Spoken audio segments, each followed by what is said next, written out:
another important topic related to secondary xylem. Here we are going to discuss about heartwood and sapwood. Yes, you have heard me correct. It's heartwood and sapwood. Alright, but it has nothing directly to do with the heart. What exactly it means, let us see. Alright, so again, this red colored marked, of course by now you know, it's the cambial ring, isn't it? It's the cambial ring,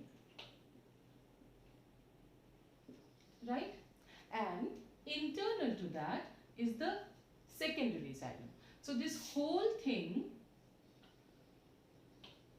is the secondary xylem, right? Now, in the whole of secondary xylem, suppose this is the entire secondary xylem that has been formed in 10 years. Okay, I'm not differentiating into springwood and springwood and autumnwood and as such. Rather, this as a whole, suppose the whole wood has been formed in 10 years. Okay, now see, when secondary growth will keep on occurring in the body of a tree, okay, secondary growth will keep on proceeding, the centrally located wood, okay, the part of the wood that will be nearby to the pith, centrally located wood, it will keep on becoming dark in color. Why? Because this part will keep on getting deposited by various types of substances, organic compounds like gums, resins, tannins, tyloses, etc. So many different types of organic compounds will simply be blocking this part of the xylem. And because of these depositions, this part would become dark in color, and also because of the blockage happening in the xylem elements, when organic compound is getting deposited, of course the tracheids and vessels will be getting blocked, and as they will be blocked, they will no more be able to conduct water and minerals, isn't it? So this thick part of the secondary xylem or wood that will be dark in color, the centrally located thick part of the wood that will be dark in color due to various types of depositions, plus also will be blocked as because it will not be able to now conduct water and minerals. This part is now going to be termed as heartwood. Heartwood is also highly resistant to microbial attack, and that's why it's very hard and durable. It's the part of the wood that should be used for making furnitures and all. Okay, so we also call it duramen. Alright, so centrally located, thick part of the wood which gets blocked and dark in color due to deposition, that is known as heartwood. Now why heartwood? That's because whenever suppose a particular a particular institute is at the center of a city, what do we say to locate it? We say that it is at the heart of the city, isn't it? So likewise, because this is the part of the wood that is located towards the center, that's why we call it heartwood. It has nothing else to do with the heart. Alright. Now, getting to this thin layer of wood that is nearby to the cambial ring. Okay, this part we are talking about here. This small thin part of the wood that is nearby to the cambial ring, it is actually the new part, new development, right? Because cambial ring is depositing cells immediately to its nearby point, isn't it? So this wood is the newly formed wood. So the newly formed wood has not got any depositions yet, and it is very efficiently conducting water and minerals as well. So the part of the secondary xylem or wood that remains functional, that has not got blocked yet, or that is still conducting water and minerals, that part will be known as sapwood, because water plus mineral together is known as sap. So because this thin part of the wood, newly formed wood that is nearby to the cambial ring, because it will be conducting water and minerals or sap, we call it sapwood. Okay, sapwood is also known as alburnum. Alright, And what it actually will happen, you see, eventually as secondary growth will keep occurring and the part of the secondary xylem will keep on further becoming thick. So this sapwood will continuously keep, converting into heartwood. That means suppose in the next year another layer of wood is formed. So that new layer of wood formed, that will now become sapwood. And this old layer of sapwood, it will convert into heartwood. Alright. So continuously sapwood will keep on getting converted to heartwood. That's why the amount of heartwood in the body of the plant will keep increasing, but the amount of sapwood would remain constant with time. This is very important for you to understand. The amount of sapwood will keep on getting converted to heartwood as time passes by. That's why the quantity of heartwood would keep on increasing, but the amount of sapwood would remain constant. Is that clear? So again, for a summary, all of you should remember this, that in case when in a particular tree or in a particular plant body, secondary growth will keep occurring, the amount of secondary xylem or wood will keep on increasing, right? And we will see that eventually the old wood that is nearby to the pith, okay, the old part of the wood nearby to the pith or centrally located wood will keep on becoming dark in color due to various types of organic compound deposition, and due to those depositions it will also not be able to conduct water and minerals. The xylem elements in those portion will get blocked. So this part of the wood, which will be dark in color, will not be able to conduct water and minerals, rather will be very much durable because it will be resistant to microbial attack, is known as heartwood. As it is centrally located, we call it heartwood, also known as duramen. Alright, but peripherally located newly formed secondary xylem, which is very nearby to the cambial ring, that will not get blocked and that will keep on conducting water and minerals. Alright, so this thin layer of peripherally located wood, that will be helping in conduction of sap. Water plus mineral is sap. That will be known as sapwood or alburnum. Alright, and in the plant body, as secondary growth will keep occurring, amount of sapwood would remain constant, but amount of heartwood will remain or will keep increasing, as because sapwood will continuously convert into heartwood. That's it. Alright, so let us read it out so that it becomes a revision for you as well. So as trees continues to grow for several years and is undergoing secondary growth, greater portion of its wood turns dark brown in color. This dark wood present in the central part of the stem is called heartwood or duramen. It is dark due to progressive filling of organic compounds like tannin, resin, oil, gum, essential oils, etc. It results in the blockage of xylem elements, but is very hard, durable and resistant to microbial attacks. So heartwood does not conduct water but gives mechanical support to the stem, okay, because it is very hard and lignified.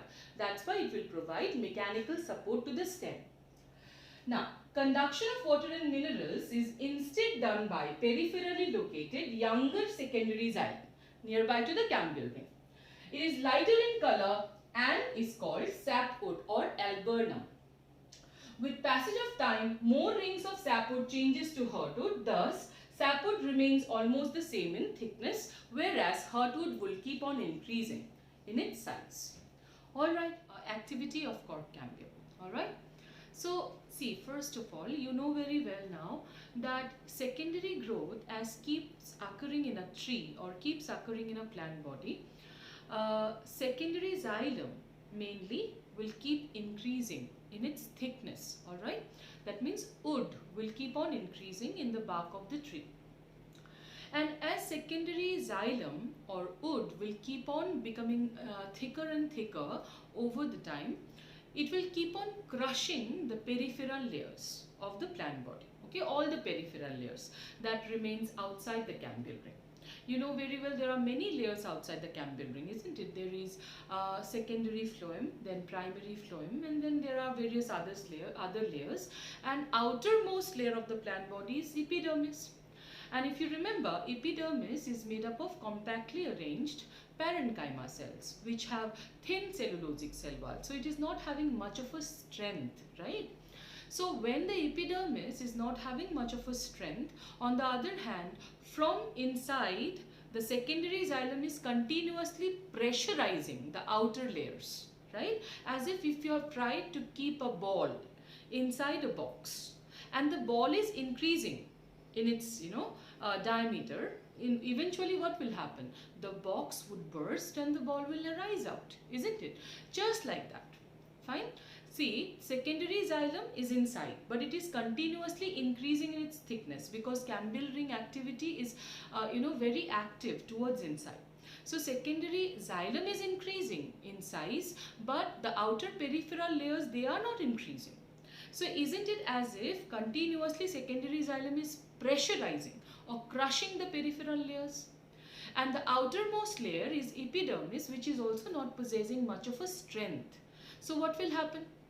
Eventually, due to the secondary xylem's pressure, the epidermis would burst, and epidermis being the outermost layer, that is the outer skin of the plant body, if it would burst, just imagine what would happen. It is a similar situation as if your protective skin, if it would rupture, what would happen?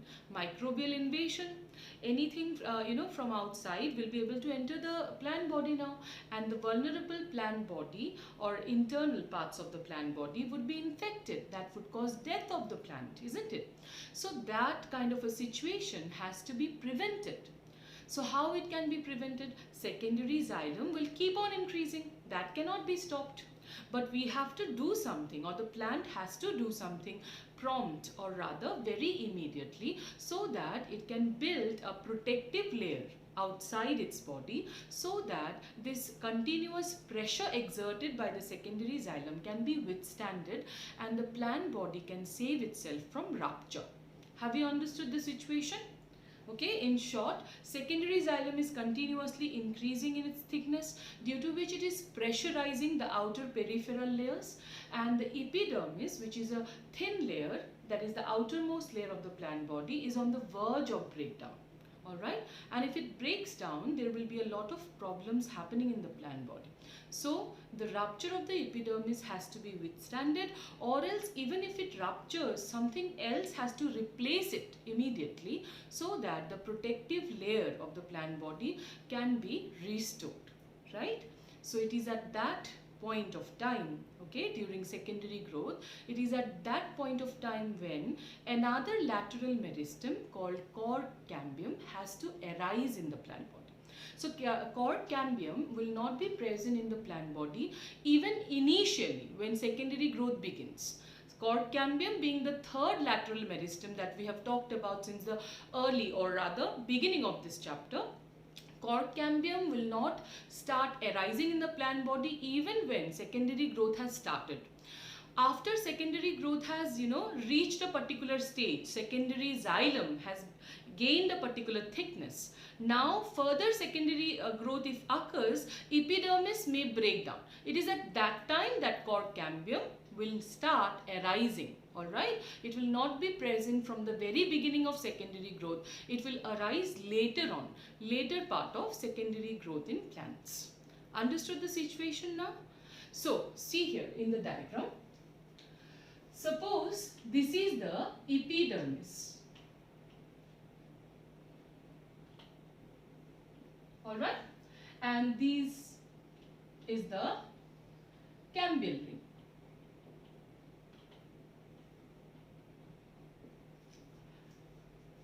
Internal to the Campbell ring, you know very well. This is the secondary xylem. So secondary xylem is continuously becoming thicker and thicker over time, and it is continuously exerting pressure. As it is growing, it is exerting pressure towards the periphery. So it is crushing the periphery, and it is also due to this pressure, the outer peripheral layer or the epidermis is going to break down or rupture, right? So to save that, what will happen, you see?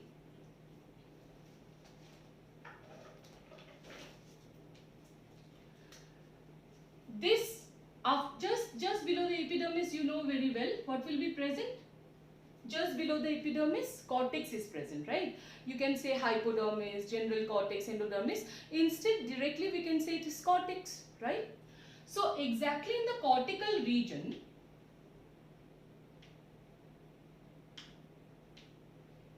a lateral meristem will start to arise. Exactly in the cortical region, in the cortex, just below the epidermis, in the cortical region, a lateral meristem will start arising, and this lateral meristem is called cork cambium or phellogen. Okay. Now this is also going to be a continuous ring, just like cambial ring. This is also going to be a continuous ring like structure, okay? And when this continuous ring of meristem, cork cambium, will be fully developed, what it will do? This is also a meristematic ring after all. So it will also start periclinal division, giving rise to a few cells towards outside and a few cells towards inside. Okay? It will keep depositing few cells towards inside, few towards outside.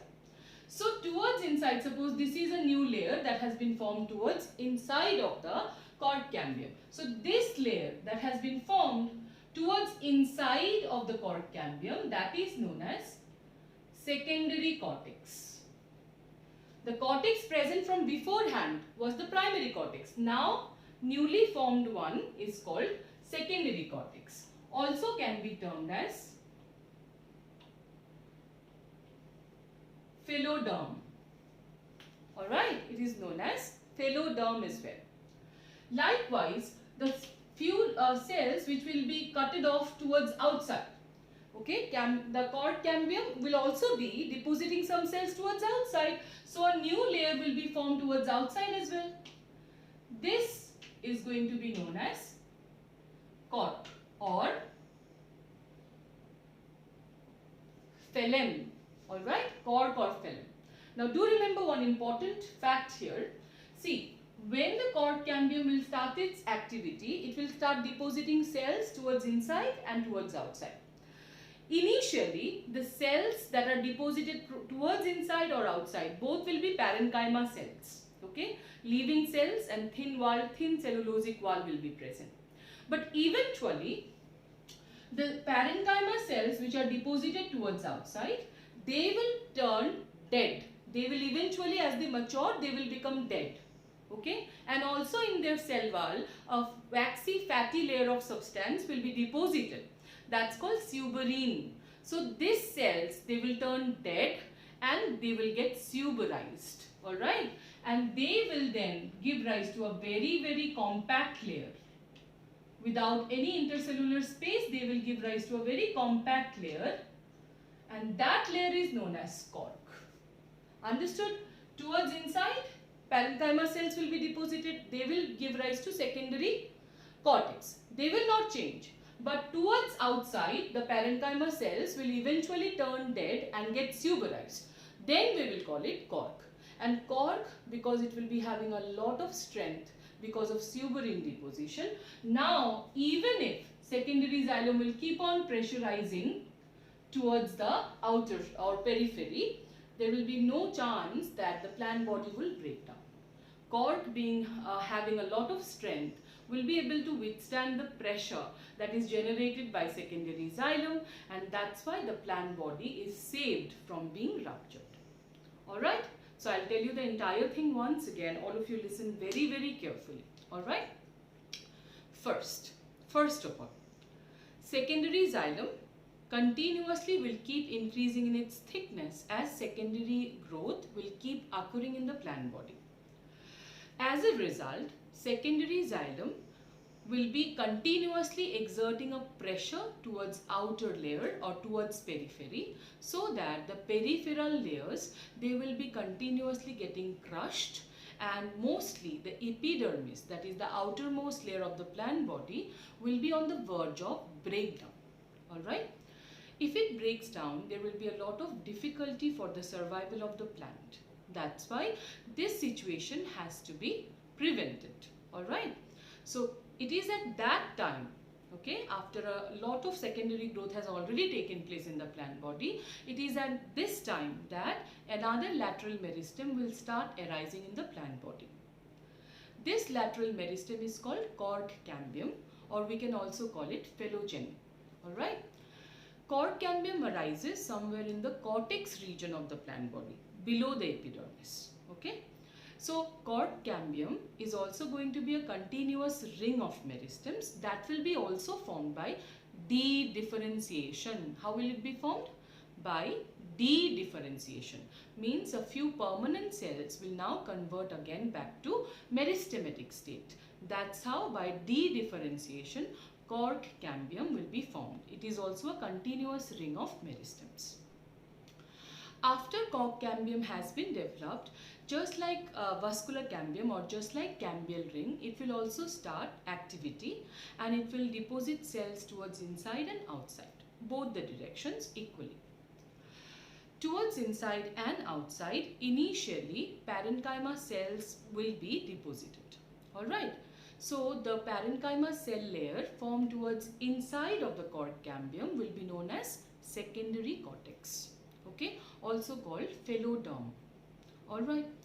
Towards outside also, that means towards the epidermis also, the cork cambium will be depositing parenchyma cell itself in the beginning. But eventually, as those cells will mature, they will turn dead and suberized. Alright. So at that time, they will be called as cork or phylem. Alright. Understood this? Fine. And cork, having a lot of strength due to suberin deposition, will be able to withstand the pressure generated by secondary xylem, and hence the plant body is saved or prevented from rupture. Is that clear? Understood properly about this? Fine. And cork will also be having a very, it will be very tightly packed. There will be no intercellular space among the cork cells. That's how also the plant body will be well protected from outside or from external environment. Clear properly? Alright. So let us read it out so that again you have a proper revision about this. Alright. See. Due to the continued activity of cambial ring, the girth of the stem keeps increasing. This crushes the outer layers and ruptures the epidermis, which needs to be replaced to provide protection to the stem. It is then that a new lateral meristem arises called cork cambium or phylogeny. Alright. Now, it develops in the region of cortex and has two layers of meristematic cells. As phylogeny divides continuously, it cuts off cells in both the directions. Alright. The outer cells, the cells that are deposited towards outside of the cork cambium, they are called cork or phylem, and the inner cells, they will be forming secondary cortex or phyloderm. Alright. Now, initially the cork cells are compactly arranged, thin-walled living cells, but as they mature, they turn dead and suberized. This makes it strong and impervious to water. Alright.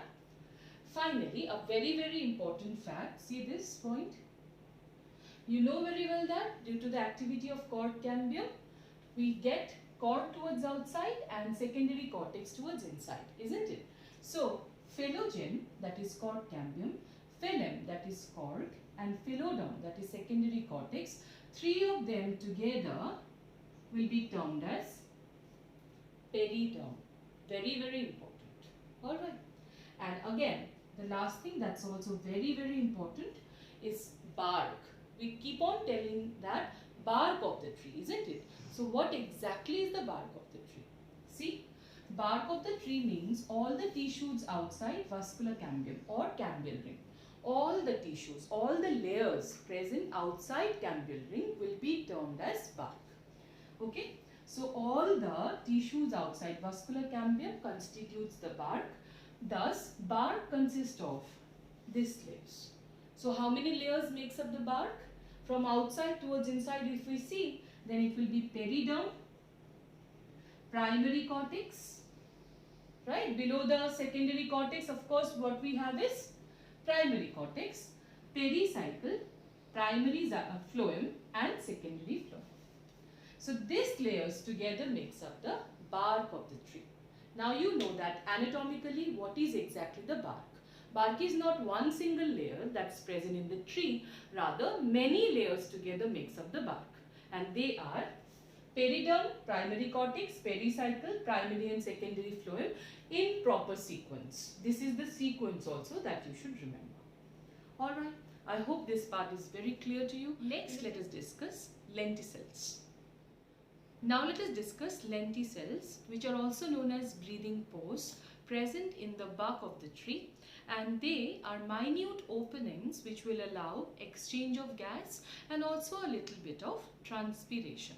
Alright, so do remember, even lenticels are the product of phylogen. They are also formed by the activity of cork cambium. Alright, so see, look at this diagram. This blue colored marked, this is suppose the phylogen, okay, or cork cambium. Of course, then below it is secondary cortex, and above it will be cork, isn't it? Now see, you know very well that phylogen, when deposit cells towards outside, they are initially parenchyma cells and later on they become cork cells, dead and suberized, right? But then at certain places, okay, at certain places, the phylogen's activity is too high, okay, in comparison to other parts. Phylogen's activity at certain parts would be too much high. So when the phylogen, suppose, is very active in this portion, so at that portion, phylogen will not give rise to cork cells. Rather, it will keep giving rise to loosely packed, thin-walled parenchyma cell itself, which will not be able to convert into cork. And as because the activity of phylogen or cork cambium is very high in this portion, so the number of cells will keep on increasing. Okay, number of cells deposited will be too high, right? And if it is too high, what will happen? That portion will keep on swelling. Continuously it will keep swelling, swelling and swelling, and after a while the epidermis at that portion will rupture, okay, and will break down, giving rise to this minute pore, and that pore is called lenticel. Understood? So what is happening? Phylogen at certain locations, phylogen will be usually giving rise to cork cells towards outside, but at certain locations its activity will be very high. So when it is very high, it will keep on depositing loosely packed parenchyma cells instead of cork cells. Those parenchyma cells or those loosely packed cells, they are known as complementary cells. Okay? Complementary cells. And those cells will keep on increasing and creating a pressure towards the epidermis. So eventually the epidermis would break down at that location, giving rise to a minute opening, and that opening is called lenticel. Now lenticel is also important for the survival of the plant. You know very well that cork is impervious to water. It is impermeable to water, isn't it? So if there would be no pore, suppose your skin, it is protective in its function, but if it does not have any pore, so what will happen? That will also be not correct, isn't it? So likewise, cork being a tight packaging for the plant body which is impervious to water, there has to be some minute opening in the plant body also for exchange of gas or for loss of water. Alright, so these lenticels, they will act as these minute openings, lens-shaped openings in the plant body, which will then act as site for gaseous exchange and also site for a little bit of transpiration. Okay, loss of water from the plant body in the form of water vapor is called transpiration. So it will also allow transpiration. So because it is going to allow exchange of gases, that's why lenticel is also known as breathing pores. Understood this? Fine? Clear? So let's read it out once again. it is produced, that means lenticels are produced due to activity of phylogen. Alright, it is activity of phylogen that creates the lenticels. Phylogen mostly gives rise to suberized cork cells on the outer side. But when the activity of phylogen increases at a certain point than elsewhere, then it starts producing loosely arranged thin-walled parenchyma cells with numerous intercellular spaces. These are called complementary cells. Alright? As number of complementary cells increases, it creates pressure on the epidermis which ruptures and forms small openings called lenticels. As simple as that. Lenticels are lens-shaped openings which allows gaseous exchange and also little amount of transpiration. Hence are known as breathing pores. Alright. So this part is also clear, I suppose. So with that, the secondary growth in dicot stem is complete. We can start with secondary growth in dicot roots. Alright, so let's start. So now let us start secondary growth in dicot roots. Alright, so see, in case of dicot root, you know that the vascular bundles are going to be what kind of? They are closed as cambium is absent. They are exarch. That means the metaxylem towards pith and protoxylem towards periphery. And here I have taken tetrarch. That means 4 vascular bundles are present. Alright.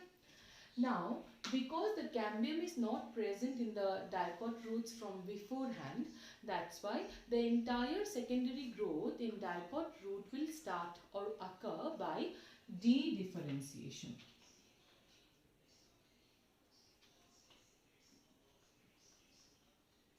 This is the main word. Dedifferentiation is the one by which secondary growth in dicot roots will start. Alright. Now, which particular cells will get dedifferentiated? That is very, very, very important for you to understand. Alright.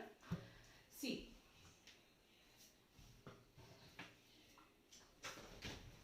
So see. The cells just below the phloem. The cells below the phloem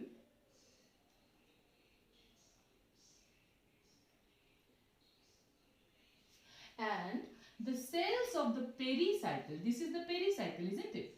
The cells of the pericycle just above the protoxylem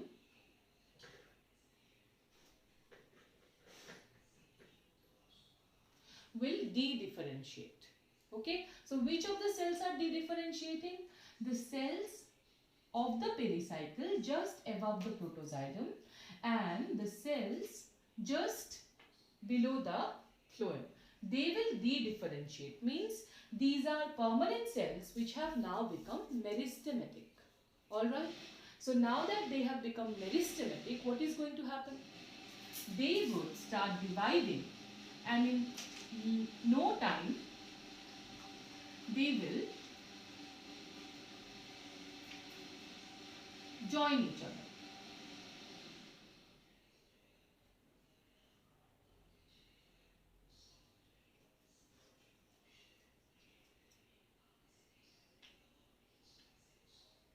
See, they will simply join each other by continuous cell division, and that's how they will give rise to a continuous ring of meristem. But this ring of meristem, being the cambial ring, just like that was formed in stem, you know about cambial ring that was formed in stem, right? In the roots, dicot root, the cambial ring will be formed, but it will be not circular, rather it will be wave-like ring. Wave-like ring will be formed in the dicot root. Alright. So how it has started? In dicot root, the cells below the phloem and the cells of the pericycle just above the protoxylem, they will dedifferentiate, means they will become meristematic, and eventually they will start dividing and join each other, forming a continuous wave-like meristematic ring. and this ring is called Campbell ring. So Campbell ring in dicot roots will be wave-like, unlike circular Campbell ring in case of dicot stem. That's the only difference. Okay. But eventually, now as the Campbell ring activity will begin, it will also show periclinal division as usual. As usual, it will show division just like in case of dicot stem. That means it will start dividing more actively towards inside and less actively towards outside. So towards inside, the layer that will be formed is called secondary xylem as usual. Towards outside, the layer formed will be known as secondary phloem. Towards inside, the layer formed will be secondary xylem, and towards outside it will be secondary phloem.